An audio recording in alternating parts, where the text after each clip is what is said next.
અડધી રાતે ભૂખ લાગે ને તો 5 મિનિટમાં બની જાય ને એવો નાસ્તો તૈયાર કરીશું. એના માટે મેં અહીંયા આગળ આંબલીનું પાણી લીધું છે.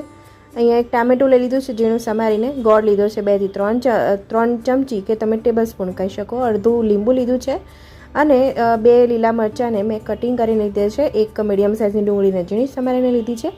બીજી બાજુ એક કઢાઈમાં 2 થી 3 ટેબલ સ્પૂન તેલ લઈશું. અડધી ચમચી રાઈ, અડધી ચમચી જીરું એને સંતળાવા દઈશું.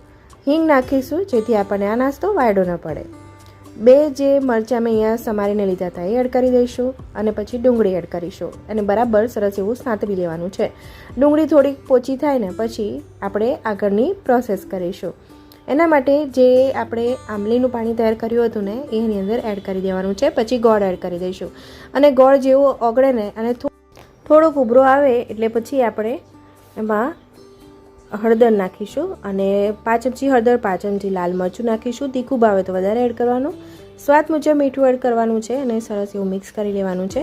અને પછી 2 થી 3 ચમચી જેટલો દાળિયાનો પાવડર એડ કરીશું જેથી આપણું મિશ્રણ છે સરસ એવું ઘટ થઈ જશે અને ટેસ્ટ ખૂબ જ સરસ લાગશે.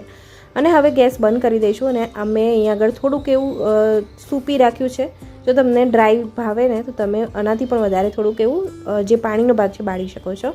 હવે મેં અહીંયા 3 કપ મમરા લીધા છે અને મમરા સરસ એવા ક્રિસ્પી હોય એવા લેવાના. આપણું મિશ્રણ તૈયાર કરેલું અંદર એડ કરી દઈશું અને અહીંયા આગળ કાચી ડુંગળી મેં લીધી છે એ ભભરાવીશું. એક ટામેટું ઝીણું સમારેલું એડ કરીશું. લીંબુનો અડધો લીંબુનો રસ લઈશું. ધાણા કરીશું અને ડેકોરેશન કરી લઈશું.